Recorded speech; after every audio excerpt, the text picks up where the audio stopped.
هاوری ئەمجارەی بەرنامەی ستۆدیۆ 24 گفتوگۆی ڕێکەوتنی استراتیژی نێوان ئەمریکا و عێراق و لێکەوتە و کاریگەریەکانی لەسەر ڕەوشی عێراق و کوردستان کە لەلایەن ئەم بەشداربووانە شرۆڤە دەکرێت. شاخەوان عەبدوڵڵا مامۆستای زانکۆ،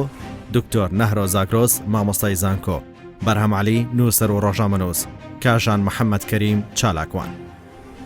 پەیوەندیەکانی ئەمریکا و عێراق ساڵی 1970 ئەمریکا بۆ یەکەمین جار کۆنسڵێکی بۆ ویلایەتی بەغدانا.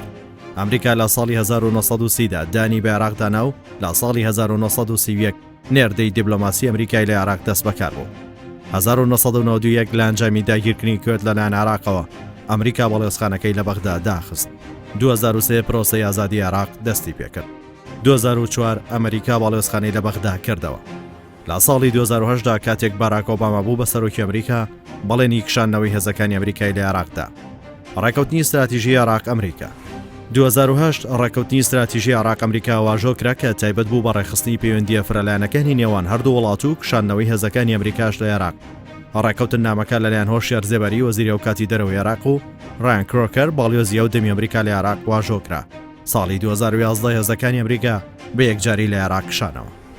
دەی 6 2014 تیرۆریستانی داعش مووسڵیان کۆنتڕۆڵ کرد و کردیانە پایتەختی خەلافەتەکەیان. لە 13 6 2014دا لە سەر داوای مەرجەعی شیعەکان عەلی سیستانی حەشدی شعبی بۆ شەڕکردنی داعش پێکێنرا. لە 7 8 2014دا ئەمریکا ئۆپراسیۆنی سەربازی دژی داعش دەست پێکرد. لە 15 8 2014 هاوپەیمانی نێودەوڵەتی دژ بە داعش پێکێنرا و جارێکی دیکە سەربازەکانی ئەمریکا گەڕانەوە عێراق. لە 9 12 2007دا سەرکەوتن بەسەر داعشدا ڕاگەیەندرا. لە ئۆکتۆبری 2019دا باڵێۆزخانی ئەمریکا و بن کە سەربازیەکانی چەند جارێک کرانە ئامانجی هێرشی موشەکی. 3 2020 ئەمریکا قاسم سولەیمانی و ئەبوو مەهدی موهەندیسی کوشت لە کاردانەوەدا پەرلەمانی عێراق لە 5 2020دا بڕیارێکی بۆ دەرکردنی هێزەکانی هاوپەیمانان لە عێراق دەرکرد. لە نیسانی 2020دا ئەمریکا داوای لە عێراق کرد کە دەبێت لە حوزەیراندا گفتوگۆ لەبارەی ڕێخستنەوەی پەیوەندیەکانیان ئەنجامدان. دەرەنجام لە 11 حوزەیرانی 2020 یەکەمین گەڕی گفتوگۆکان بۆ ئۆنلاین بەڕێوەچوو. بینەرانی خۆشەویست، خۆشحاڵین لاڵقەیەکی تازەی بەرنامەی ستۆدیۆ 24 پێتان دەگەینەوە بۆ گفتوگۆکردن لەسەر بابەتێکی زۆر هەستیار کە پەیوەندی بە هەموو تاکێک و هەموو چین و توێژەکانی ئەم وڵاتەوە هەیە. مانەوەی هێزی هاوپەیمانەکان لە عێراق و بە تایبەتیش مانەوەی هێزەکانی ئەمریکا لە عێراق لە کاتێکی ئاوە هەستیاردا کە سەر لەبەری پێکهاتەکانی عێراق لە شڵەژاندان سەر لەبەری ئیکۆنۆمی وڵاتەکە لە هەڵوەشانەوەدا هەیە. تەواوی پرۆسەی دیموکراسی و تەواوی پرۆسەی سیاسی لە عێراقدا لەژێر هەڕەشەیەک و مەترسیەکی گەورەدایە. مانەوەی هێزی ئەمریکا و هاوپەیمانان چیمانایەکی هەیە لە کاتێکی ئێستادا و ئێمەی کورد لەکوێی ئەم هاوچێشە نێودەوڵەتی و ئیقلیمیانەدان. ئەمانە بابەتی گفتوگۆی ئەم جارەمانن. خۆتان دەزانن لە 11 ئەم مانگە گفتوگۆ لە نێوان هێزی یان دوولایەنی گرنگ لەو هاوچێشەیەدا دەست پێکرد لایەنی عێراقی و هەروەها لە لایەنی ئەمریکایەکان کە لەسەر 4 تەوەری زۆر گرنگ گفتوگۆکان دەستیان پێکرد و ماوەی 2 سەعاتی خایەن. قەرار وا بوو کە گفتوگۆکان لە بەغدا بکرێت بەڵام بەهۆی ئەم پەتای کۆرۆنایە گفتوگۆکان لە ڕێگای ڤیدیۆ کۆنفرانسێکەوە بوو. ئەو تەوەرانی کە باسییان لەوێ وکرا تەوەری سەرەتا تەوەری سکیۆرەتی بوو، ئەمن و ئاسایش بوو، دواتر تەوەری ئیکۆنۆمی بوو، دواتر پرۆسەی سیاسی، دواتریان کللتوری بوو کە تەواوی بابەتەکان و وردەکاری تەوەرەکان لێرەدا باس دەکەین. بەخێرهاتنی میوانان دەکەین جارێکتر بۆ ئەم بابەتەوە پێم وایە لە ماوەی ئەم سەعاتێک کە بێکۆین چەندین بابەتی گرنگ و چەندین خاڵی هەستیار دەوروژێنین و باسییان لێو دەکەین. کاک بەرهەم دێمە لای تۆ بۆ ئەوەی هەم ئیدارەی دانیشتنەکە بکەی هەروەها لە تۆ دەست پێ دەکەین بۆی بچینە ناو بابەتەکەەوە. گرنگە لەم دەستپێکردنی ئەم گفتوگوۆیە یەکەم جار باسی ئەوە بکەین کە بۆچی لەم کاتەیە ئەم گفتوگە ئەوەی وەکو جەنابەت وتت عێراق لە لێواری داڕمانە بوو، یەکەم جار پەیوەندی بۆ هەبوو لە ڕووی ئابووری لە ڕووی سیاسی تەوەتورات و تەنگژەیەکی زۆر گەورە هەبوو. دووهەم پەیوەندی بۆ هەیە کە حکوومەتێکی نوێ کابینەیەکی نوێی حکوومەتی عێراق بە سەرۆکایەتی مستەفا کازمی دەست بەکار بووە. سێهەم پێم وابێ پەیوەندی بەو استراتیژە تازەیەوەیە کە ئەمریکا ئەوێ بیگرێتە بەر لەم ناوچەیە. چوارەمیش پەیوەندی بە خودی ئەم ڕەوشەی عێراقەوە هەیە ئایا ئەمریکا ئەوێ بەڕاستی لە دوای ئەو بڕیارەی پەرلەمانی کە لە سەرەتای ئەم ساڵ دەست و پەرلەمانی عێراق بە بڵین هەر هێزە شیعەکان دەنگیان پێدا بێ سوننە و کورد بۆی کە هەموو ینی حکوومەتی عێراقیان تەخویل کرد بۆ ئەوەی گفتوکوێتە گفتوگۆ بۆ دەرکردنی هەموو هێزەکانی هێزە بیانیەکان لە عێراق تامان ئامانجەکەش ئەمریکا بوو بە پلەی یەکەم. ئەم چوار هۆکارە پەیوەندی بۆیە بۆ لەم کاتە دەستی پێکرد بەڵام ئەوەی کە مەسەن هەموو ئەزانی کە لە 2023ەوە ئەمریکا تەواوزودێکی عسکەری و ئەمنی و سیاسی هەیە لە میانی دەستپێکردنی ئۆپراسیۆنی ئازادی عێراق ئیتر لە 2023ەوە تا ئێستا لە 2004 کە بۆ یەکەم جار حکوومەتی عێراقی ڕادستی با بڵێن ئۆپۆزیسیۆنی ئەو وەختی عێراق کرد ئیتر حکوومەت تەشکیل و بەسەرۆکایەتی علاوی لەو وەختەوە تا ئێستا کە بۆ ئەم ساڵکەم ئێستا بۆم کاتەکە قسەی لە یەکەین پەیوەندی نێوان ئەم دوو وڵاتە هەندێک ڕێککەوتنی تێوە کەوتووە هەندێک گرژی تێکەوتووە جاری وایە ئەمریکا کشاوەتەوە داعش هاتووە زۆر ڕووداوی تایبەت کە کاریگەری هەبوو بەسەر پەیوەندی استراتیژی نێوان ئەم دوو دەوڵەتە ئاخر شت بۆ کۆتایی هات کە ئێستا بڵین لە 7 ساڵە ئەمریکا وەکو دەوڵەتێک کە بڵین وەکو دەوڵەتی داگیرکەر بەرپرسە لە پەناهی و ئەمنیەتی عێراق وەک باسەکرێت پێ راپۆرتەکان نزیکەی 8 تریلیۆن دۆلاری خەرج کردووە نزیکەی 50,000 سەربازی کوژرا و برینداری هەیە بەڵام لە پاش ئەمە لە پاش هەموو ئەمانە ئێستا ئەمریکا هێزێکی دەستکورتە لە ناو عێراق ئێستا لە ڕووی سیاسی هەمووەزانن هەژبوونی ئێران زاڵە بە پێچوانەوە دام و دەستگا و هێزە سەربازیەکانی ئەمریکا کە سەروەختی 100 و نزیکەی 170,000 سەربازی ئەمریکی لە عێراقا بوو کەچی ئێستا گەیشتۆتە ئەوەی ئەو کەمە سەربازەشی ئەو هێز کەمی هێز و بنکانەشی کەماوێتی هەمووی لەبەر مەترسیایە هەرچەند ڕۆژێک پێش گفتوگوی دەستپێکردنی گفتوگوی استراتیژی چەند مشتێک هاوێژدا بۆ شوێنانی کە بەرژەوەندیەکانی ئەمریکای لێ بۆیە ئەمریکا ئێستا پاش ئەو هەموو ساڵە ئێستا تەنها شەقام و میدای ئەمریکاژە پرسن ئەمریکا چی دەستکەوت لەگەڵ ئەم هەموو مەسرف و قوربانیە کە دای کاک شاخەوان زەنابەت ئەو سەردەما لە بەغداوی ئەو ڕێکەوتنە چۆن دروست بوو لە ئەنجامی چی هات ئەمریکا چۆن قەناعەتی کرد بۆی کە بکشێتەوە ئەوەی کە هەیە لەسەر ئەوی اتفاقیە وردەکاریەکانی ئەوە بوو تەوقیتی ئیمزاکردنی ئەو اتفاقی استراتیژیە لە دوای ئەوە هات کە ئەحزابی ئیسلامیش ئەیتوانیان جێ خۆیان قایم بکەن و مؤسساتی دەستوری عێراق دەست بەکار بوو دەستور دەنگی لەسەر درا لە 2005 پەرلەمان و حکوومەتی شەرعی دەنگیان لەسەردرا کە بوونە خاوەن کابینە و وەزارەتی دیفاع عێراق سەر لە نەبوونیاد نرایەوە بە تێچوویەکی یەکجاز زۆر بە ئیتفاقیەکی ئەمنی نێوان ئەمریکا و عێراق ئەو مؤسسەیە بنیاد نرایەوە بۆیە لەو بابەتە کە شیعەکان بە تایبەتی حزابی ئیسلامی شیعی ئەویان بۆ دەرکەوت کە ئەوان ئیتر بۆ خۆیان نەتوان ئیدارەی دەوڵەت بدەن داوای کشانەوەی هێزەکانی ئەمریکایان کردوە دوای ئەوەی هەندێک مسادەمە دروست بوو لە سەردەمی حکوومەتی عەبادی لە نێوان جێشی مەهدی و ئەمریکی و زۆر لە عناصری جێشی مەهدی و شیعەکان لەلایەن ئەمریکیەکان و دەستگیر کرا و ڕەوانەی بەندیخانەکان کرا دەنگێکی گەورە هەستا کە ئیتر ئەمریکا تەواو دەبێت لە عێراق دەربچێەوە ئیتر پێویستیان بە هێزی ئەمریکی نەماوە ئەو فشارانەوەی کرد ئیتفاقیەکی ئیستراتیژی لە ساڵی 2008 دروست ببێ ئەوەی کە ئەو ئیتفاقیە تەبعاً لە پەرلەمانی عێراق دەنگی لەسەردرا بۆی تەوسیق بکرێ بەڵام ئەوەی کە جیاوازە ئەو ئیتفاقیە لەگەڵ ئێسایە جیاوازەکەی ئەوەیە کە زۆر کەس پێی وایە هەمان ئیتفاقیە نەخێر ئەو ئیتفاقیە مەفهومەکەی و تعریفەکەی دیارە ئیتفاقی استراتیژی ئەمنیە بە هەرسی مادەکەی بە هیچ شێوەیەک باس لە بابەتی سیاسی ناکا و باس لە مەسائلی اقتصادی ناکە بەڵام ئەوەی کە ئێستا هاتوو ئەمریکا تەواو جیاوازە داخوازیەکانی ئەم جارەی لە چاو جاری پێشوو چکە و متاڵعی کە بە من گەیشتۆ لەلایەن وەزارەتی خارجی ئەمریکا لە متاڵعەکەی ئەمریکا زۆر بە سەراحەت باسەوە دەکات دەڵێ سیاغەی ئیتفاقی استراتیژی 2008 بکەینەوە بەڵام لە سیاغەکەیە باس لەوە دەکات کە دەبێت مەسەلەی سیاسی و ئابووریش دوو تەوەری گرنگ بن لە گفتوگۆکان لەگەڵ عێراقا کە ئەو هەز دەکات لە ماوەی ئەم چەند ساڵێ ئەم دوو خەلەلەی هەبووە کە وای کردو هەم ئێران لە مەجال اقتصادەکەیە سود لە عێراق وەربگرێەوە هەم لە مەجالە سیاسیەکەشا بێوێ دەستکاری لە مؤسساتی عێراق بکات بۆ داوای کرد ئەو ئیتفاقیە سیاغە بکرێتەوە بۆ داوای نەکرد ئیتفاقیەکی سەر لە نوێ لەگەڵ عێراقا دروست بکرێتەوە بابەتەکە پێم وایە ئەمریکا تەواو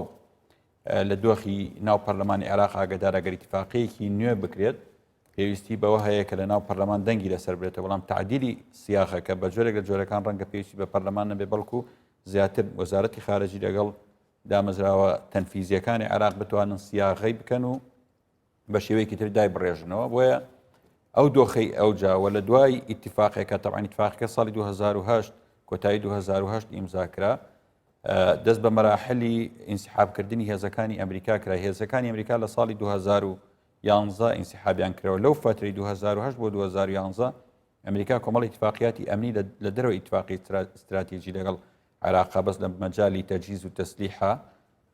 هەم لە مەجالی ئاسمانی هەم لە مەجالی زەویە و پێش چوونیشی بە یەکجاری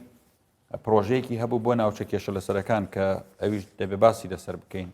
بەدەل لە ئیتیفاقی استراتیژی پرۆژەیەکی ئەمنی هەبوو بۆی کە چۆن ئیداری ناوچە کێشە لەسەرەکان بدرێ پێی دەڵێن کە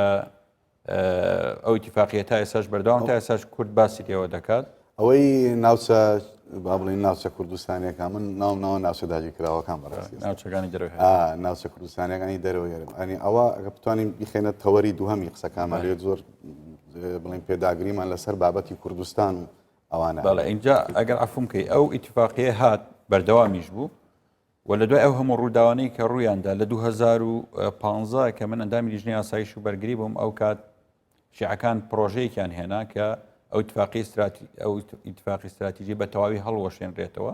و عیلاقاتی سەربازی عێراقی ئەمریکی بە تەواوی کۆتایی پێبهێنرێ بەڵام ئێمە درکمان بەوە کرد و میوانداریکی قیادە مەیدانەکان شەڕی داعش هەبوو بەڵام قیادە مەیدانەکان و ئێمە لە لیژنەی ئاسایش و بەرگری ڕێگر بووین لە بەردەم ئەو بابەتە چکە دەمانزانی خەتەری داعش زۆر لەوە گەورەترە کە لەو کاتەیە کۆتایی بە ئیتیفاقەکە بهێنرێ و مایەوە تا ئێستا کەواتە توانین بڵین کە ئەم ئەمریکا ئازانێت کە لە 7 ساڵی ڕابردووە ئەو سیاسەتی کە کردوێتی کە هەوڵیا ئیتیفاقاتیەکانی لە چوارچێوێکی ئەمنی و سەربازی بێت ئەمە تەنیا دادی نایە و پێویستی بەوەیە کە نەکتەنیا لەگەڵ دامەزراوە فەرمیەکانی عێراقا کۆنتاکات و تەنسیق کات و ئیتیفاقات کات بۆڵکو لامان کاتیشا زۆر زەڕورە کە شەقامی عێراقی بەلای خۆی عێراقیشێت وەک بینیمان کە لە دوا خۆپشاندانەکانی کە لە عێراقا ڕوویە شەقامی عێراق ئەمینی بۆ بڵێم سیاسیەکانی یاخود بڵێم مەرجعیەتەکانی کە لە عێراقا هەیە وان پیشانەیە کە ئەمە خەڵکی عێراقا هاوڵاتی عێراقیە کە داوا ئەکات ئەمریکا بڕاتە دەرەوە هێزە هاوپەیمانەکان و بە زۆر دیاریکراوی ئەمریکا هێزەکانی بەرێتە دەرەوەی عێراق لەبەر ئەوەی کە ئەمان وڵاتێکی داگیرکراون لەلایەن ئەمریکاوە ئەتوانین بڵین کە ئەوەی کە ئەمریکا لە ئێستا ئەوێت لە ڕێگەی ئەم سیاسەتە تازەیەوە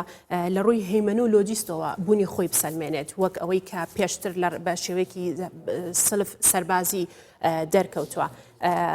لە دوا دەرکەوتنەکانی وەزیری دەرەوەی خارجی با بڵێم گوتەبێژی وەزارەتی دەرەوەی خارجی ئەمریکا وتی کە زۆر بە پێکەنی ناویەکەەوە وتی ئێمە تەنیا میوانێکین لە ناو عێراقای ڕاستەوخۆ ئەو شەوەی کە لە دوا شەوی کە یەکەم میتین یاخو بڵێم یەکەم گفتوگۆکان لە نێوانانە ڕۆیە ئایا بەڵا ئەبێ پرسیارکەین ئەم میوانداریە ئەبێ بە میوانداریەکی هەمیشەیی چونکە ئەمریکا جمێژوی ئەمریکا پێمانە لەگەڵ داخڵبوونی بۆ ناو هەر وڵاتێک مستحیل لە چۆڵی کردبێت جا ئایا بە ڕێگەیەک بوو بێت کە هەوڵیا بێت لە ڕێگەی تێکەڵبوونی کولتوری و سەربازی و ئەمنی و ئیداری و با بڵێم کۆنتڕۆڵکردنی ئیقتصادی ئەو وڵاتەوە بوو بێت ئەو بوونەی ئێستای ئەو هێزەی ئەو هەژمونی ئێستا لە عێراقیەتی بەراورد بەوەی کە ئەمریکا لە 2023 تا ئێستا بۆ عێراقی کردووە هیچ نییە ڕاستە لە 100,000 سەربازەوە بۆ 5,000 سەرباز ماوەتەوە و شتێشتر هەیە حەزەکەم باسی ئەو واش لە ئەمریکا باسییان کرد کە ئەم با بڵێن ئەم گفتوگۆیە بەندەکانی خاڵەکانی لەلای هەندێک ناوەندی استراتیزیۆ ئامادەکراوە ئەمریکا چی لە عێراق بێ و چی پێشکەش بە عێراق بکات لەوێت چه ئەگوزارێ لە ناو ناوەندەکانە چۆن باز لەم گفتوگەیە کرێت چیان پێ باشە ینی بۆ ئەمریکا طبعاً پرسیارێکی زۆر معقولە بەس لە قسەکانی کەژانخانیشەوە دەست پێ دەکەم ئەمریکای ئێستا ئەمریکایکی زۆر جیاوازە وەک لە ئەمریکای هەفتاکان و شەستەکان هەل لە سەردەمی ڕۆناڵد ڕێیگنەوە ئەمریکا ئەوە نەماوە کە پلانێکی زۆر درێژخایانی هەبێ بۆ هەموو وڵاتێک و بۆ هەر شوێنێک دەڕوا و پلانێکی 50 ساڵی و 100 ساڵی هەبی وەکەوەی جاران کە باسی لێ دەکرێت یان لە ساڵی هەشتاکانەوە ئەگەر سەرکرد پلانەکانی ئەمریکا بە 4 ساڵ و بە 3 ساڵ دەگۆڕدرێت باسمان لە عراق کرد کە لە 170,000 سەرباز کە لە عراق هەیە بوو 50,000 سەربازیشی کوژرایە تر ئەو کاتە ئێستا بۆتە 5,000 سەرباز لە 5,000 سەربازیش داوا دەکە ئەمریکا دەڵێ من ناتوانم ئەو 5,000 سەربازە بەتەنیا لەوێدا بنێم دەبێ هێزەکانی دیکەی کە لە ناتۆ لەگەڵ ئێمن دەبێ ئەوانش بێن هاوکاریمان بکەن من بەتەنیا ناتوانم لە عراقدا بمێنمەوە یان دەبێ ئەوانم لەگەڵ بیان بەتێنێ نامێنمەوە بەڵام بۆی بێنە باسەکەی جەنابەت بۆ ڕێی ئەمریکا ئاوا گۆڕدراوە بۆ ئەمریکا کە دەزانێت عراق وڵاتێکی ئاوە لە ڕووی جیۆپۆلیتیکیەوە شوێنێکی ئاوە گرنگی هەیە پێگەشی ئاوە مەزنی هەیە لە ناو ڕەشەڵاتی ناوەڕاست و کە دەواازەیە لێرەوە بەرە و ئەوروپا بۆ ئاوا لە 5,000 سەربازیشەوە ناوێت لێرە بمێنێتن بۆ وای لێ هاتووە بابەتەکان چەند پەیوەندیان بە اقتصادەوە هەیە ئەوەندەش پەیوەندیە بە بابەتی پرۆسس سیاسی ئەمریکاەوە هەیە دوای اینجا میکانیزمی سیاستکردنی و استراتیژەتی وەزارەتی دەرەوەی ئەمریکا هەیە ئەو ناوەندانی کە بەردەوام قسە لەگەڵ کۆشکی سپی و لەگەڵ کۆنگرس دەکەن بۆ هەژمونی ئەمریکا لە دەرەوەی ئەمریکا چەند ناوەندێکی دیارن و من دابشم کردوون بە تایبەتی لەسەر سێ تەوەرێکیان ئەوانن کە پێیان وایە دەرفەتی زیاتر بدرێ بە کازمی هەرچەندە گەیشتونەتەوە قەناعەتێک کە ئیدارەکردنی عراق خەریکە نزیک دەبێتەوە لە مستەحیلی بەڵام پێیان وایە پێویستە دەرفەت بدرێ بە کازمی ئەوانی کە ئەو کارانە دەکەن خەڵکی وەکو دەیڤد پۆلاک بۆ نمونە یەک لەو شارەزایانەیە یاخود مایکل نایتس یاخود ئەنتنی پۆف هەروەها باربرا لیف کە ئەویش باڵوێزی ئەمریکا بۆ پێشتر لە ئیمارات ئەمانە پێیان وایە کە پێویستە ئەمانە گروپێکن ئەمانە کامپێکن پێیان وایە کە پێویستە ئەمریکا دەرفەتێکی زیاتر بدا بە سەرۆک وەزیرانی تازای عراق بۆی بزانین چ گۆڕانکاریەک دەکاتن ئەمە یەک دوو ئەوانەی تر لە کامپێکی تردان پێیان وایە کە پێویستە زمانێکی هەڕەشە هەبێ بۆ عراق و بۆ عراقیەکان و بۆ سەرۆک وەزیرانی تازە کە دەبێت چاکسازیەکی بنەڕەتی لە سەربازی لە ئیکۆنۆمی لە پرۆسی سیاسی لە عراقدا بکە ئەگەنا ئەمریکا ناتوانێت لەم وڵاتەدا بمێنێتەوە بۆ شێوازێکی هەیە وەکو جەنابەت گوتی ینی ئەو مەسروفەی کە ئەمریکا لە عراقی کردوێتەوە نزیکە لە 8 تریلیۆن دلار هەموو نەوتی عراق ئەوەندە پارەی ناکات بۆ نمونە ئێتر تا چەند دەتوانێت ئەمریکا ینی ئەم قورسایە بخاتە سەرشانی خۆی جا ئەمانەی کە لە کەمپی دووەم کە پێیان وایە پێویستە زمانێکی هەڕەشە بۆ عراق هەبێ و ئەمە دوا دەرفەت بێ بۆ عراق ئەمریکا بە هەڕەشەوە قسە لەگە عراقکە ئەمانە خەڵکانی وەکو مایکل پرێجنت و جۆن هانە کە پێشتر یاریدەدەری دیک چینی بوو ئەمانە وا شتەکانی لەگەڵ کۆنگرس و کۆشتی سپی باز دەکەن کە پێویستە ئەمریکا ئەم زمانە زبرە و هەڕەشەیە بەکاربێنی کامپی سێمیان هەیە هەندێک خەڵکتر هەن لە ئەمریکا وەکو بۆ نمونە ڕۆبرت فۆرد کە ئەمیش باڵێزی ئەمریکا بۆ پێشتر لە چەند وڵاتێکە هەروەها ستیڤن کوک کە زۆر نزیکە لە کۆشتی سپی هەم لە سەردەمی ئۆباما هەم لە سەردەمی دەسەڵاتی کۆماریەکانیش هەر نزیکە لە کۆشتی سپی ئێمە چەند جارێکی داوەتمان کردووە بۆ گفتوگۆ لە کۆنگرێز لەسەر کورد و عراق و ئەمانە پێیان وایە تەواو دەرفەت نەماوە بۆ ئەمریکا لە عراق بێت تا ئەمریکا لە عراق بێتتر هەر زەرری پێدەکەوێت زەرەکان هەم لە ڕووی ئیکۆنۆمیەوە دەبێت هەم لە ڕووی هەژەمونی ئەمریکا و ناوی ئەمریکا دەبێتن هەم لە ڕووی سەربازیەوە ناو میدیاکانیش بۆ چوونێکی وا هەیە کاڵێ ینی ئەمریکا دەست لە عێراقشتووە هەر ئەو مقالەیە کە لە مانگی یەک ستیڤن کوک کە گوتم لەم کامپەیە کە نسیوێتی گفتوگۆی کردیوە لەگەڵ بەرپرسانی کۆشتی سپی بەو مانشێتی مەقالەکەی ئەوەیە دەڵێ هیچ نەماوە لە عراق بۆ ئێمە دەستمان لە عراق شوشت و بەبێنە دەرەوە ئەمانە هەمووی لەلایەک لەگەڵ چی تۆلێکی دەدەیت و لەگەڵ ئەوەی کە زۆربەی خەڵکی ئەمریکا تااقەتی عراقی نەماوە سەیری عراق دەکات دەبێنێ عراق ئەو وڵاتەیە بە هەزاران مایل لەو دوورە ئەمریکا چۆتە ئەوێ پارێکی زۆری سرف کردووە کەسی ئەمریکا عراق ئێستا وێرانترێ وەک لە جاران لە هەمان کاتیشدا سەربازەکانیان دەکوژرێت لە هەمان کاتیشدا لەو هەموو 11 کامپی کە ئەمریکا لە عراقی بۆ ئێستا لە 3 جێگای عسکەری ماوەتەوە ئەم 3 جێگاش بەردەوام لەژێر هەڕەشەی کاتیوشەکانی ناوچێنیە کە دەسەڵاتدارانی عێراق دواشت دەڵێم دەبێ ئاگاداری ئەوەش بین عراقی ئەمریکای ئێستا ئەمریکایکی پۆپولیستیە یەکێک سەرکردایەتی دەکات لە جەوێکی بارگاوی پۆپولیستی ئەم سەرۆکەی ئێستا ئەمریکا ئەگەر بزانێ بەیانی کە لە مانگی 11 هەڵبژاردننی ئەمریکا ڕوودەدا باشترە کە زیاتر خەڵک لەوانەیە دەنجی پێ بدا بڵێ هێزەکانم لە عراق دەچێشمەوەکەوە ئێستا هێزەکانی لە ئەڵمانیاش دەچێشێتەوە هەر بۆ زانیاری یەک لە سێ هێزەکانی لە ئەڵمانیا دەچێشەوە لە چەند وڵاتێکی دیکە ئەگەر بزانێ ئەمە دەبێتە هۆکارێکی ئەوەی کە خەڵک دەنجی پێ بدا لەوانەیە تر بڕیار بدا ئەم هێزانە بچێشێتەوە ئەمە لە حاڵاتێک و لە حاڵاتی دومیشان ئەگەر ئەم هێزانی کە ئێستا لە عراق ماونەتەوە بەردەوام لەژێر هەڕەشەی وەشیلەکانی ئێران بن ئیتر ئەم کاتە هێزەکانی لە عراقیش لەوانێ بچێشێتەوە بووە بە دووریشی مەبینە سەرۆک ترامپ ئیتر بڕیارێکی هاوشێوەی ئەوە بدا کە لە سووریادای چەند مانجێک بەر لە ئێستا تەنیا خاڵک زیاد کەم بۆ ئەوەی کە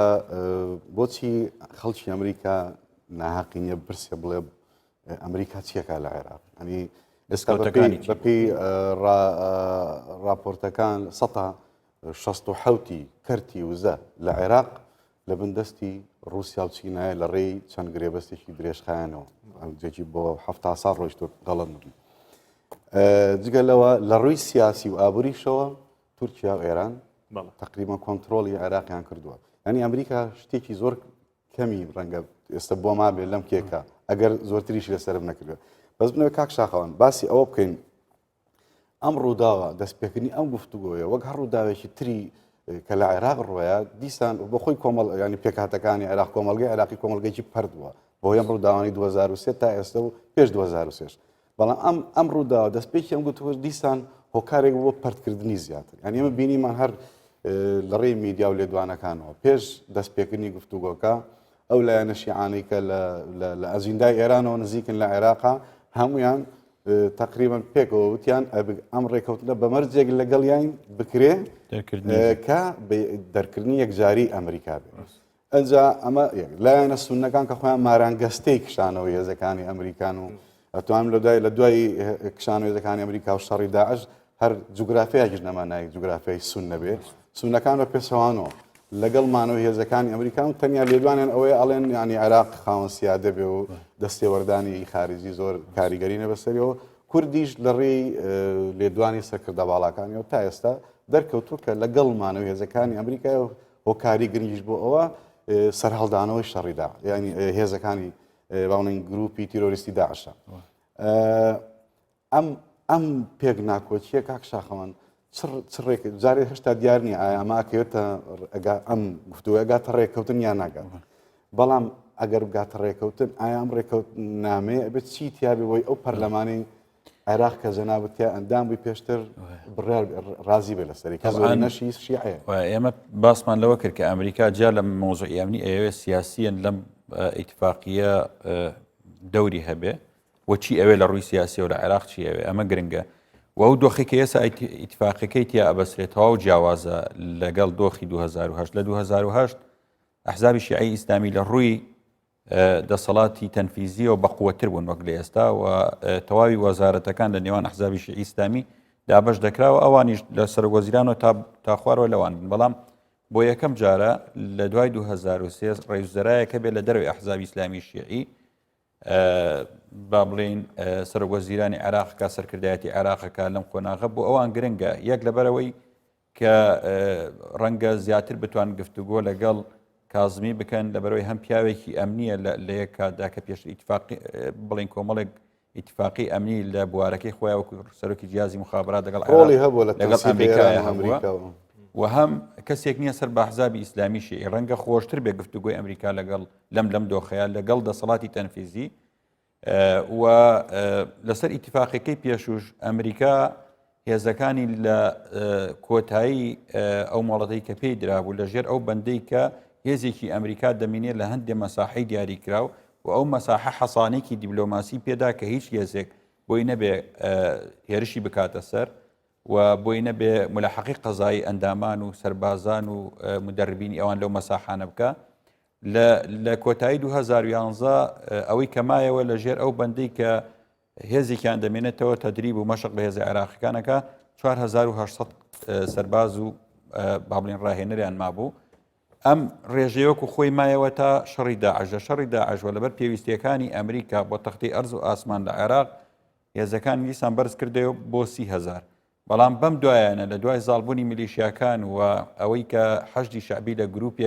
گروپێک کە دروستبوونەکەیان جیادێکی کفایی و لە دژی داعش بووە هێزێکی نیزامی و لەلایەن حرەسی سەوری ئێرانیە دعم کراوە کەوتە ژێر هەژمونی ئێران و بەشێک لە فەسایلەکانی لە ئێرانەوە تەمویلیان بێت بۆ دێت و تەوجیهیان بۆ دی ئەمریکارەوە تێگەیشت کە ڕەنگە نەتوانێت ئەو مواقعانەی کە لە ملحقی اتفاقی استراتیژی ئەمنی عێراق سی مادێ بەڵام ملحقێک هاتووە لەگەڵ اتفاقی استراتیژیەکەی ئەو ملحقە مواقعی بوونی هێزەکانی ئەمریکا لە عێراق دەستنیشان دەکاوە کە دەچێتە چوارچێوەی ناوچەیەکی تەواو پارێزرا و ئەمریکا هێزەکانی زیاد کردەوە. ئێستا ئەمریکا لە ڕووە سیاسیەکەوە چی لە عێراق دەوێت؟ وتمان ئەمریکا لە مطالعی وەزارەتی خارجی کە ئاراستەی وەفدی دانوسانکاری عێراقی کردووە پێی وتووە کە من ئەم جارە جگە لە مەجای ئەمنی لە مەجای سیاسی و اقتصادی دەمەوێت ئیتیفاقی بکەین لە مەجالە سیاسیەکە ئەوەی دەوێت. ڕاستە ئێستا سەرۆکوەزیران گۆڕاوە لە ژێر فشاری شارع ئەمریکا تێگەیشتووە کە شەقامی شیعی ئەحزابی ئیسلامی شیعی ناوێت بەڵکو ئەگەر شیعە زۆری نێش بێت شیعەیەکی علمانیان دەوێت کە حکمی ئەوان بکە و نەجاتیان بێ لە هەژمون. بەڵام تێگەیشتووە تا ئینتیخابی تەزویر و ئەو دەستەی ئێران لە هەڵبژاردنەکانە هەبێت ئەو ناتوانێت لە دەسەڵاتی تەشریعی عێراقا بتوانێت بڕیارێگە ئیتفاقی باتە پەرلەمان کە لە بەرژەوەندی ئەوە بێ لە بەرژەوەندی عێراقیەکان بێ. بۆیە لە ئێستاوە لە ڕۆ سیاسێکەوە هەوڵی ئەوەدا جگە لە دروستکردنی کیانات لە دەروی ئەحزابی ئیسلامی شیعی هەوڵدا لە ئینتیخاباتە چاودێریەکی ورد بکە بتوانێت کۆمەڵی خەڵک هاوشێوەی دەسەڵاتی تەنفیزی کۆمەڵی خەڵکی لە دەروی ئەحزابی ئیسلامی بچنە پەرلەمان بۆی تەمسیل لە شارعی عێراقی بکەن و ئەو ئەژمونەی ئێران کەم بکاتەوە. ڕاستە ئێستا ئێران یاخود ئەحزابی ئیسلامی شیعی لە دەسەڵاتی تەنفیزی نەماون و وەزیرەکان تەمسیلی ئەحزابی شیعی ناکەن بە واجهە قیاداتی و حیزبانە نین بەڵام لە دامەزراوەکانی تری ئەمنی و سەربازی ماون. لە کۆی 6 موسسەی ئەمنی عێراق کە دەرەجەی وەزیرە تەنها یەک وەزارەت بەدەستچوونەوەیە ئەویش وەزیرەکەی بەپێی قانونی وەزارەتی بەرگری عێراق کە قانونی وەزارەتی بەرگری و دەسەڵاتی وەزیری بەرگری هاوتای دەسەڵاتی وەزارەتی ناوخۆ نیە. لە وەزارەتی ناوخۆ وەزیری ناوخۆ تەواو دەسەڵاتی بەڵام لە وەزارەتی بەرگری عێراق هەستاوە سوپاسسالار کردووەتە شیعە و ئەمین سڕی ئەو وەزارەتە و کۆمەڵە جمگە حساسەکانی وەزارەتی دروستبوونی لە دروستبوونی حەشدی شعبی و ئەو بڵین سیغە قانونی کە درایە ئیتر پێم وا بێ شتێک بە ناوی سوپا و وەزارەتی بەرگری ڕۆڵی ئەو تۆیان نەما. بەتاکی دانی تۆ بەدەر لەوەی کە موسسەیەکی ناوی حەشدی شعبیە مانگانە نزیکەی 140,000 تەخسیسات و دەعمی لە حکوومەتەوە بۆ عناسرەکانی ئەڕات هەستاون لە موسساتی شەرعی چکە حیسابی ئەوان کە ڕۆژە لە ڕۆژان ئەم دامەزراوە ببێتە دامەزراوەیەک ببێتە هێزێک کە لەلایەن ئەمریکیەکانەوە ملاحەقە بکرێن و ڕاویان بنرێ هەستاون لەناو موسساتی تری ئیتیحادی و فەرمی دەستکاریان کردو بە شێوەیە کە ئەوان باڵادەستن بەسەر هەموو ئەساتەکانە. وەزارەتی ناوخۆی عێراق کە ژمارەی 600,000 کەسە بەقەت ژمارەی دانیشتوانی بەحرینە 180 بۆتە شیعە و لەناو ئەوانە هەستاوە موسساتی تری سەر بە وەزارەتی ناوخۆی تەواو کردووەتە شیعە. ینی بۆ نمونە موسسەیەکی قیتالی دەستگایەکی قیتالی کە پێڵەن شورتەی ئیتیحادی 190 شیعەیە و ئەمە ئیشی پێدەکە. ینی ئەگەر حەشدیش نەبێ ئەم دامەزراوە فەرمایانە هەیە غیتایەکیە بۆی هەم تەشەیعی لە منتیقەکە پێ بکە و هەم هەژمونی ئێرانی ناوچەکەی پێ فراوان بکات. ڕاستە هەر بۆیش عفوم بکەیت کاک وەرم هەر بۆیش ئەمریکا زۆر جەخت لەسەرەوە کاتەوە کە پێویستە لە عێراقا ینی ئەمە جێی مناقەشە نیە ینی تەرەفی بەرامبەر ئەوە بزان ڕێگە پێ نایرێت بە هیچ شوێ مناقەشەی لەسەر بکات ئەوەیە کە سوپایەکی موحەدی عێراقی هەبێت کە ڕاستە و خۆ سەر بە حکوومەتی عێراقی بێت و دوور بێت لە گروپە میلیشیاکان. ئەم ئیزافیان بۆ قسەکانی تۆ کاک شاخەوان ئەتوانین بڵین یەکێکی تر لە دەرفەتەکان کە ئێستا ئەمریکا بە دەرفەت ئەیبینێت ئەوەیە کە ئەو پەرتەوازەیی کە ماڵی شیعە پێوەی دیارە کە مەرجعیەتێکیان نییە یاخود بڵین لە هەم لە ناو عێراقا هەم لە دەرەوەی عێراق بە دیاریکراوی هەنێجار ئەگەڕێنەوە بۆ ئێران و هەنێجاریش مەرجعیەتیان هەیە لە عێراق کە با بڵین پرسوڕیان پێ ئەکرێت. بۆیە زۆر پێداگیری لەسەر ئەوە ئەکرێتەوە کە یەک مەرجعیەتی شیعە ینی لە هەوڵی ئەوەیان لە ستێپەکانی دواترا مەرجعیەتی شیعە بگەڕێتەوە بۆ کەربەلا و نەجەف واتە ینی هەنێک دوور بخرێتەوە بە شێوە لە شێوەکان ئیتر بە چ سیاسەتێک بێت ئەویان سیاسەتی پشتی پەردەی پێ ئەوترێت ئەکرێت و لەگەڵ ئەوەشە کە لە بەیاننامە هاوبەشەکەش ئاماژەیان پێیا بوو کە هەردوو لە تەکیدیان کردوەوە لەسەر هەبوونی سوپایەکی موحد کە ڕاستەوخۆ سەر بە حکوومەتی عێراقی بێت دوور لە گروپە میلیشیاکان بێت و لەگەڵ ئەوەشە ترینین و ڕاهێنانیان لەلایەن سوپای ئەمریکاوە پێ بکرێت لە مقابلی ئەوەش ینی با بڵین لەگەڵ ئەوەشە هاوکاری دارایی و داراییان ئەکرێت و پرچەک ئەکرێن لەلایەن ئەمریکاوە بۆیە ئەبێت زمانی ئەمە بکات کە جارێکی تر گروپە میلیشیاکان دروست نەبن یاخود بڵین ئەگەریش پرچەک بکرێن ڕۆژێ لە ڕۆژان لە دژی خواست و ویستەکانی ئەمریکایان و هێزە هاوپەیمانەکان ناجوڵێنەوە لە داهاتوە. تاکیدەن بۆ قسەی جەنابەت لەسەر بابەتی با بڵێن هێزەکانی دەرەوەی موسساتی فەرمی عێراقی ئەمنی و سەربازی پارساڵ لەم وەختەیە وەزیری دەرەوەی ئەمریکا مایک پۆمپیۆ سەردانی عێراقی کردووە لەوەیە کۆبوونەوەیەکی لەگەڵ عادل عەبدەلمەهدی کرد کە دەبێت لە ماوەیەکی زۆر کورتە ئەم هێزانە لە چوارچێوەی وەزارەتی بەرگری عێراقا کۆ بکرێنەوە چکە و هەمیشە بە مەترسی زانیوە عادل عەبدەلمەهدی لەگەڵ فەسایلەکانی شیعە دانیشت و ئەو قەراری پێوتن قەرارێک دەرچوو بەڵام ئەوان ئیلتیزامیان پێ نەکرد دیار ئێران فشاری کرد کە ئەوان دەمج نەکرێن لەگەڵ وەزارەتی بەرگریا چکە کە دەمجکران ئیتر لەژێر کۆنتترۆل و هەژبوونی ئەوان دەرەچێ لە ڕیسالەکەی ئەخیری وەزارەتی بەرگری ئەو فەقەرەشی وەزارەتی دەرەوەی ئەمریکا ئەو فەقەرەشی تایە زۆر بەڕوونی باز لەوە دەکا کە ئێمە لە سەردەمی عادل عەبدەلمەهدی محاوەلەمان کرد کە هەژمونی ئەوان ببڕین و دەمجیان بکرێ و هێزانە نەمێنن لە عێراق بەڵام باسی دەکات بەناو دەڵێ بەداخەوە عادل عەبدەلمەهدی نەیتوانی ئەوە بکە واتە ڕیسالەیەکی ناڕاستەوە خۆیە بۆ کازمی کە ئەگەر تۆش بە هەمان شێوە عادل عەبدەلمەهدی ئەوەت پێ نەکەی ڕەنگە ئێمە بە شێوەیەک لە شێوەکان تر مامەڵ لەگەڵ هێزانە ئەوە پێش دکتۆر نەهرۆ تەوزیحێک بەم یعنی من هەست دەکەم لەناو ئەو ڕێککەوتنە ئەوەی کە کورد دەڵێ عێراق ینی خورماشیەوێ مێوژێ خوڕمژیەوێ ینی ئەو ئێوێ بۆ نمونە عێراق هیچ گوتار و نیازمەندیەکی نییە بۆ حەلکردنی حەشدی شعبی کە ئەمە مەتڵەبێکی داوایە کارێکی سەرەکی ئەمریکا هیچ ئامادەیەکی پیشان نەداوە نە بە وتار و نە بە لێدوان و نە بەهێز لەسەر ئەرزی واقع بۆ لاوازکردنی هەژمونی ئێران کە ئەمەش یەکێکە لە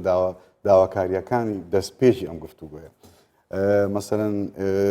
وەکوەی کەوتمان کەرتی وزە درێژخایان ینی شتێک بۆ ئەمریکا نەماوە و عێراق ئێوێ ئەمریکا هێزێکی تەحتە تەڵەبی هەبێ و ئێستا بە تایبەتی کە ئێستا حەزەکەم باسی ئەوش بکەین کە مەترسی دروستبوونەوەی داعش زۆر هەر دەمێک هەر کاتێک ئەگەری دووبارەبوونەوەی سیناریۆی داگیرکردنی مووسڵ لەلایەن داعشەوە لە ئارادایە بە درێژایی ناوچە کوردستانیەکان داعش هێزی هەیە و ڕۆژانە چالاکی تیرۆریستی هەیە دکتۆر حەزەکەم تقریبا بینە تەوەری دووهەم باسی لەوەتەمەری دووەم دووشتی تر هەیە زۆر بە کورتی ئەگەر باسی لێ بکەین تەمان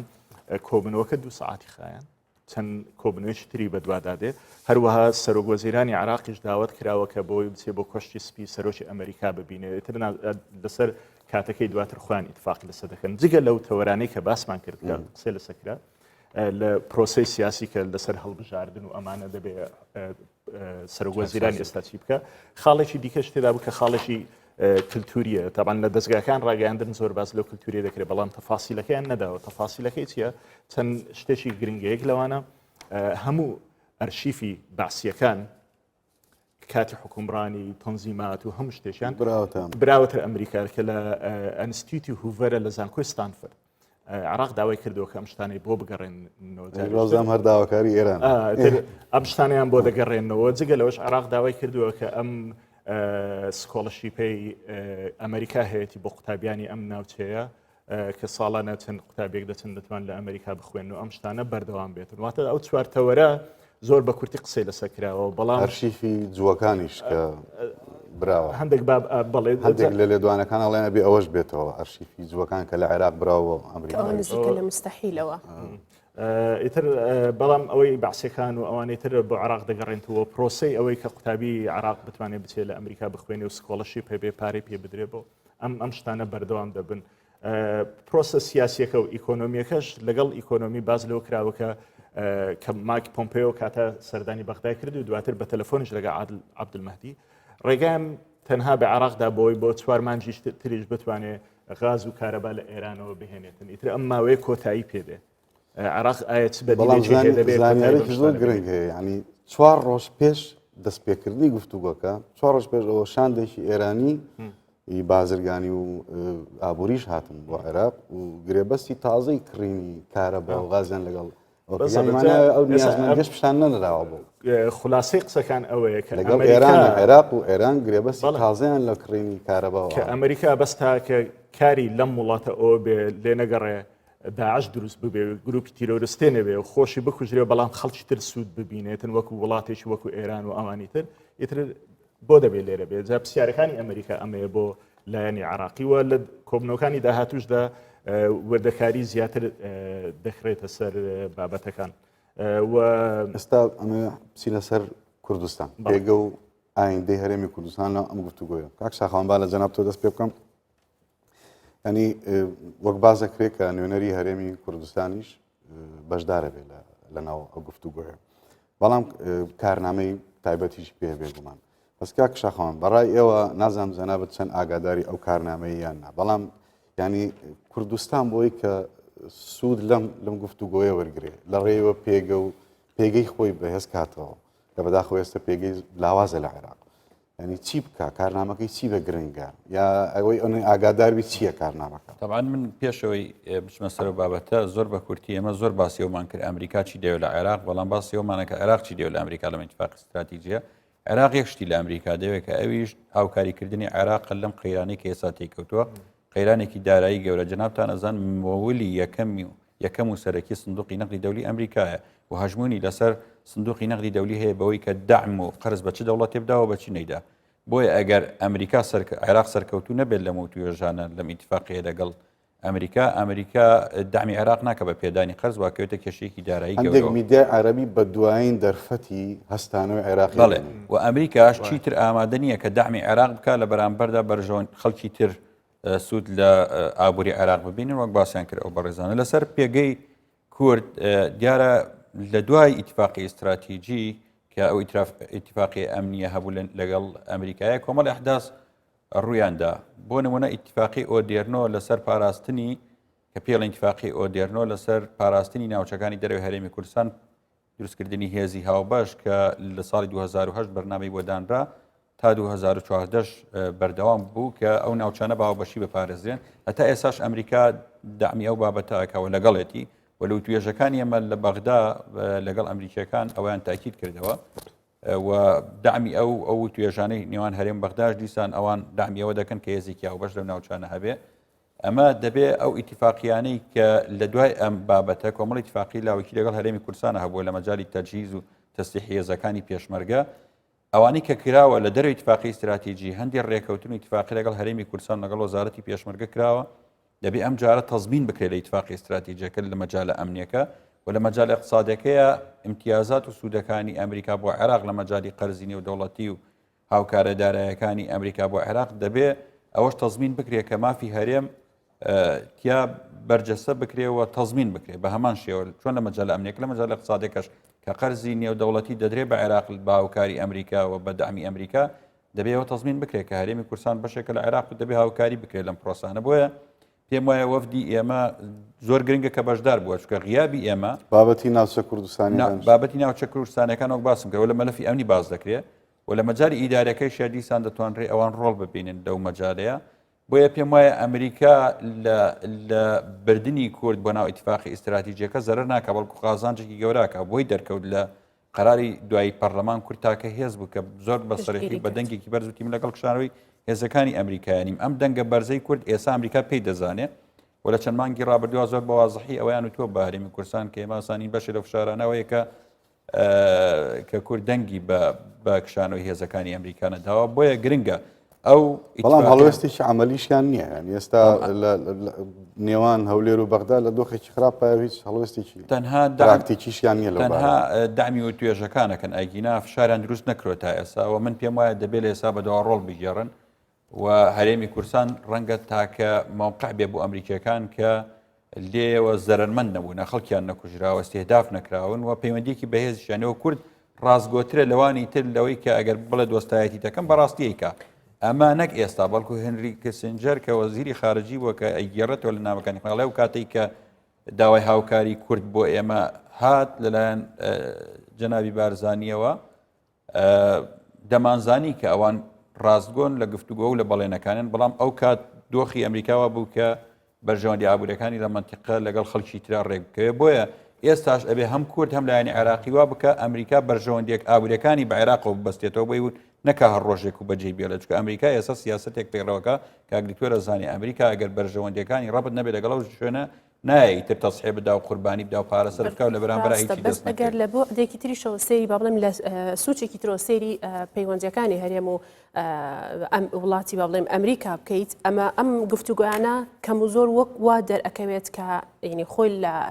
لە ئەرزی واقع ئەوە پەیوەندیەکانی عێراق لەگەڵ ئەمریکا ئایا چۆن سیاسەتی ئەمریکا چی ئەوێت لە عێراق چی ئەوێت لە بەرامبەر لە ئەمریکا ڕاستە ئێمە هەرێمێکی لە ناو عێراقە بەڵام لە زۆربەی زۆری حاڵەتەکانە ئێمە هەرێمێکی جیاوازین و پەیوەندیەکانمان بەرگێکی تایبەت بە خۆی هەیە وەک لە جیاواز لە عێراق دیپلۆماسیەتێکی جیاوازی هەیە ئەمریکاش معاملەی لەگەڵ دوو دیپلۆماسی بالضبط هەر ئەتوانین بڵین لەو ڕۆوە ئەتوانین بڵین کە ئێمە نابێت ئەوەنە ڕەشبین بین بەرامبەر بە سیاسەتی ئەمریکا یاخود ساردوسری ئەمریکا لە مووقیفەکانی بەرامبەر هەرێمی کوردستانە لە زۆر کاتە مووقفی زۆر باشی هەبوو یاخود بڵین ئاس ئەو چاوەڕوانکردنە بووە وەکەوەی کە لە ئینفۆگرافیەکەشا بینیمان چەندێک عێراق داوای کرد هێزەکانی وڵاتی ئەمریکا بگەڕێتەوە لە کاتی شەڕی داعشا هەتا ئەو کاتە نەگەڕایەوە کە نەزانرا کە بە تەواوی مەترسی لەسەر هەرێمی کوردستان هەیە ئەتوانین بڵین لە سێ بۆعدەوە پەیوەندیەکانی ئەمریکا و هەرێم لە ئاستی ئیمتیازایە لە حاڵەتی ئێستای کە ئێمە قسەی تیاکەین یەک لە ڕووی ئەمنی و استخباراتەوە لە ڕووی سەربازیەوە لەگەڵ پێشمەرگە هاوشانی پێشمەرگا بڵین بەردەوام هاوکاری پێشمەرگاکەن بۆ دژی شەڕی داعش یاخود ئەو هەوڵانی کە دووبارە خەریکە دروستە بێتەوە داعش و دووبارە خۆیان بە قوتەکەنەوە سێ لە ڕووی سیاسیەوە هەر کاتێک هەرێمی کوردستان بیەوێت بە شێوەیەک لە شێوەکان ئاسان ئەتوانێت بگات بە سوڵتە جیاوازەکان لە ئەمریکا جا کۆشکی سپی بێت وەزارەی خارجی بێت یان هەر برانچێکی تر بێت کە پێویستە کوردستان پێی بگات بۆیە ئێمە ینی ڕاستە هەموو وڵاتێکیش پێش هەموو شتێک بیر لە مەساڵحی خۆی ئەکاتەوە و ئەمریکا بە دڵنیاییەوە نەک ئۆپشنێک یاخود هەڵبژاردێک دەیان تاکتیک و تەکنیک و استراتیژی جیاوازی لەوانەیە هەبێت لە ناو عێراق و لەگەڵ هەرێمی کوردستان لە هەر کاتێکا بێوێت شتێک بجوڵێنێت تاوەکو بتوانێت لە کاریگەریەک دروستکات یاخود بڵین نەتیجەیەک بە شێوەیەک لە شێوەکان بۆ خۆی بشکێتەوە بە دیوی ئەو شێوەی کە خۆی ئەوێت بشکێتەوە بۆیە کێشەیەکی گەورە لە کوردستان ڕوویدا حەزەکە بلەم بەرنامە باس بکرێن ڕووداوەکانی 16 ئۆکتۆبەری 2017 ئێمە ڕەنگە تا چەند ساڵی تر لێکەوتەکانی ئەم ڕووداوە کورد بازی ئەو ڕووداوە بات بە تایبەتی بۆ ئەمێ لێرە باس بکرێ خیانەتی 16 ئۆکتۆبەری 2017 پێگەی کوردی زۆر لاواز کرد لە عێراق و ئێمە تا ئێستا بازەکەی ئێین 16 ئۆکتۆبەر شتێکی هێنایە ئاراوە کە چۆن دەوڵەتی عێراق دەوڵەتێکی لاواز دەوڵەتێکی قەرزار دەوڵەتێکی هەموو ئەزانی بەڕاستی بڕیارەکانی خاوەن بڕیاری خۆی نییە سیادەی خۆی دەوڵەتێکی بێسیادەیە بە معنای کەلیمە ڕوکنەکانی دەوڵەتی زۆر کەمتیامەوە دەوڵەتێکە لە ڕیزبەندی وڵاتە گەندەڵەکانە دەوڵەتێکی بێهێزە بەرامبەر بە هیچ یەکێک لە دراوسەکانی دەوڵەتێکی خاوەن سیادە و بەهێز نییە بەرامبەر بە هیچ یەکێک لە گروپەکانی عێراق بەرامبەر بە حەشدی شعبی بەرامبەر بە داعش بەرامبەر بە هەموو ئەوانە عێراق دەوڵەتێکی لاوازە بەڵام 16 ئۆکتۆبەر وای لە ئێمە کردووە بەداخەوە دەوڵەتی عێراق بە تەنیا بەرامبەر بە کورد دەوڵەتێکی خاوەن سیادەی بەهێزە ئەتوانێت یەک فەرمانبەری ئاسایی ئەتوانێت بە سەرقەڵەمێک موسە بڕێ ئێستا وای لێ هاتووە کوردستانیش داوای گفتوگۆ کە ئەوان دەرگای گفتوگۆکان بە مەرزی تەعزیزی قورس هەمیشە کێشەی تێیەکەن جا لەمە مشکلەی کۆرۆنا و نەوتەکان دکتۆر ئەم پێگەیت چۆن بەهێزە بێتەوە دەم خۆش قسەی باشت کرد و من لەوە دەست پێ دەکەم کە هەمومان دەزانین و لایەنی ئەمریکی دەزانێت تەنانەت وڵاتانی دراوسەکانیشمان دەزانن تاکە هێز لە ناوچەکەدا هەبێ کە پشتگیری لە ئەمریکا و مانەوەی ئەمریکا و هەژەمۆنی ئەمریکا و بەهێزی ئەمریکا بکە ئێمەی کوردی و ئەمریکاش ئەم حقیقەتە دەزانێت بەڵام وتێشی زۆر گرنگی کێسنجەر هەیە لە سەردەمی نیکسنا کردوێتی و ئەو کاتەش نووسیویەتی لەوە دەست پێ دەکەم دەڵێ دژمنەکانی ئەمریکا پێویستە زۆر لە ئەمریکا بترسن بەڵام دۆستەکانی ئەمریکا پێویستە زیاتر لە ئەمریکا بترسن ئێمە ئەو دۆستین کە پێویستە زۆر زیاتر بترسین لەوانەیە لە هەموو ینی دەبێ هەموو ئەگەرێک بخوێنینەوە دەبێت پلانی ئەیمان هەبێ لە کاتی مانەوەی هێزەکانی ئەمریکا لێرەیە و ئەگەر لە حاڵەتێکە هێزەکانی کێشایە و پلانی BMC پلانی CMC دەبێت خوێندنەوەمان دەبێت واژۆ بکەن و یان نیکرد لەو ئەمانە دەبێت ئەمانە خوێندنەوەی بۆ بکرێەوە ئێمەی کورد چۆن ئەمریکا بەرامبەر بە عێراقیەکان تا حدێک گەیشتوتە ئەوەی کەشتەکە بنبەست بۆ ئیتر لەوانەیە دوا دەرفەت بێ بۆ عێراق چکە تقریبا ئەمەلی نەماوە لەگەڵ کوردستانیشە چەند حاڵەتێکی ئاوای هەیە لەسەر چەند پرسێکی گرنگێک لەوانە پرسی تێکەڵاوکردنەوەی پێشمەرگەیە ینی لە ڕێگای هێزی ناتۆوە هەوڵیاندا هەردوو هێزەکەی دوو حزب سەرچەکەی کوردستان کە تێکەڵ بێ بۆی ئەمریکا بتوانێت زیاتر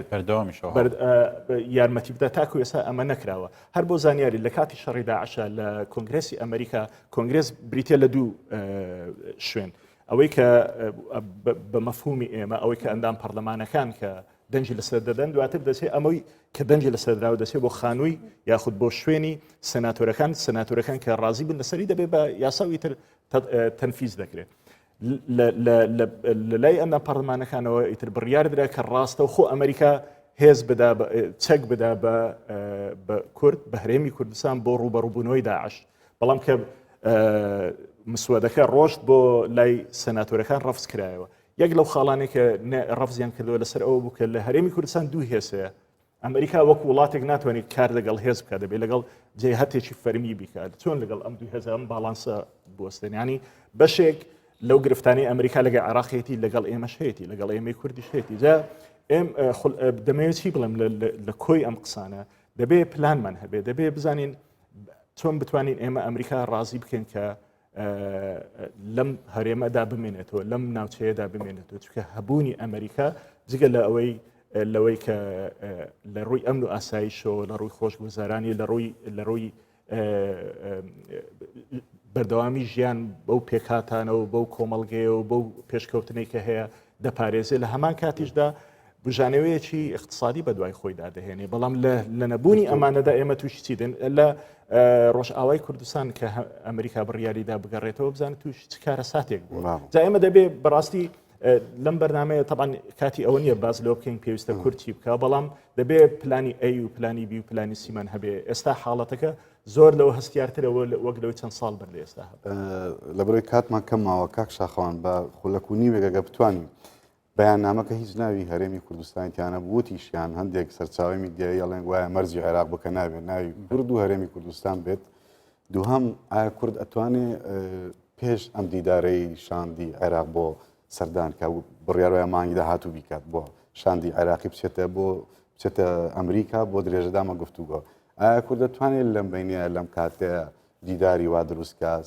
لوبی خۆی بخاتەگار پەیوەندی دیبلۆماسی لەگەڵ ئەمریکا دەرگایە بکاتەوە طبعا بەتاکید من دێمە سەر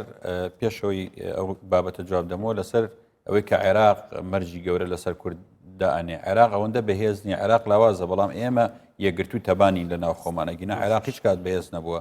ناتەبایی و نایەکریزی ئێمە وای کردو هەمیشە دەستکەوت لە دەست بدەین جگە لە خیانەتی 16 ئۆکتۆبەر کە 150 خاکی کوردستانمان لە دەستدا بە هەمان شێوە لە قیمەی شۆڕشی ئەیلولا لە خیانەتی 66 کە بەشێک لە مەکتەبی سیاسی جیابەوە دیسان لە منتیقەی گەرمیان و لە دووزەوە تا چوارتامان لە دەستدایان ئێمانە تەجروبەی ڕابردوومان هەیە لەوەی کە کوردێک دەنگ نەبێ و خیانەت و ناتەبایی وای کرد دەستکەوتی زۆر لە دەست بدەین ئێساشەکە کوردێک دەنگ و یەکریز بێت لە عێراق زۆر بەقووەترەوە عێراق زۆر لاوازە لەسەر ئەوەی کە کورد بتوانێت چی بکات بەڵێ کورد پێگەیەکی بەهێزیەیە و بە تایبەتی لە ڕۆ سەربازیەکە و ئەمریکا لەوە تێگەیشتووە کە ئەم موقع جغرافی هەرێمی کوردستان بۆ کۆمەڵێک هۆکار بەکان دەتوانێت بەکار بێنێ و سوودی لێ ببینێت جا لە مۆزوع عێراق مۆزوعی تورکیایە و ئەو مەلهوڕیانەی تورکیا کە هەندێک جار لە بەرامبەر ئەمریکا دەیکا دەتوانێت هەرێمی کوردستان بەکار بێنێ بۆ وەڵامدانەوەی ئەوان موقعی هەرێمی کوردستان لەگەڵ ئێرانە پاراستنی ئەمنی ئوردن ئەمانە هەموو مەسلەی اقتصادی ڕابردکردنی لە حاڵەتی ڕێگ نەکەوتن ئەمریکا ئەکشێتەوە بۆ ناو کوردستان و پێگەی طبعاً من ئەو مەترسی منە کە ئەمریکا بڕیارەکە بدا بڕیار یەکجارەکیەدا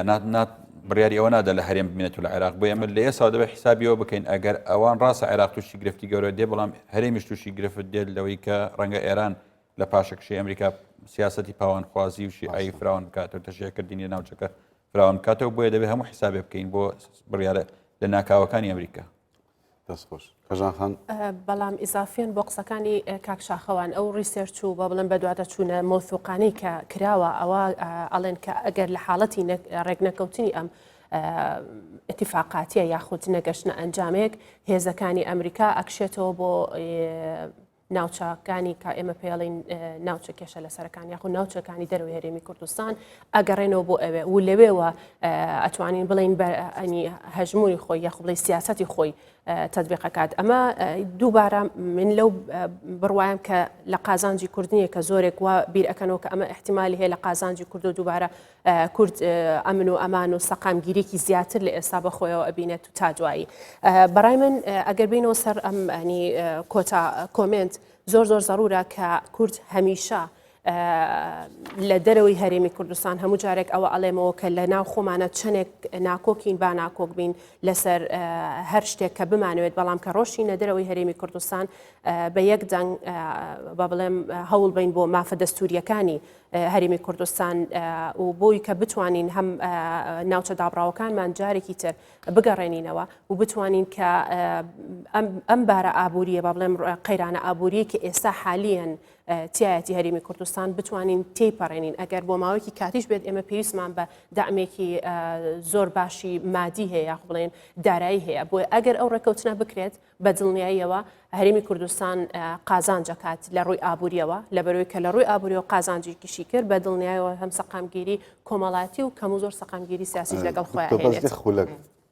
کورد دەرفەتی ئەوەی هەیە پێش ئەو سەردانی عێراق هەوڵێکی دیپلۆماسی با لەگەڵ ئەم ئیدارەی ئێستای ئەمریکا دەتوانێت هەوڵ بدا بەڵام هەوڵەکان بەکوێ دەگات تۆزێک زەحمەتە چکە سیاسەتی ئەمریکا تاوەکو ئەم لەحزەیە دوای ئەوەی ئەم هەموو سەربازای کوژرا و ئەم پارەی سرف کردووە هەم لە کۆنگرس هەم لە کۆشتی سپی هەم لەلایەن شارەزانی ئەمریکاوە کە ئەمریکا پێویستە عێراقێکی یەکگرتوو بپارێزێ